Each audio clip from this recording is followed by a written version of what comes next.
আয়েশা, বিয়ের আগে তোরে কিন্তু আমি 3বার স্বপ্নে দেখছিলাম। বড্ড খুশি হয়ে গেলেন আয়েশা।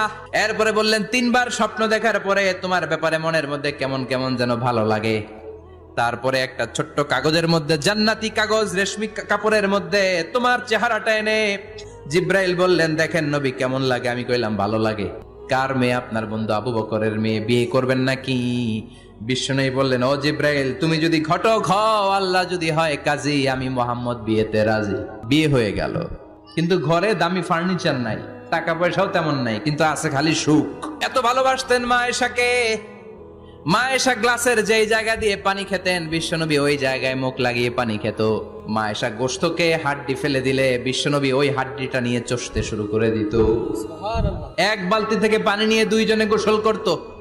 আবার বিশ্বনবীর সাথে সাথে মাঝে মাঝে বায়না ধরতো, মাঝে মাঝে রাগও করত। বিশ্বনবী বলেন, আয়েশা, কখন তুমি রাগ করো,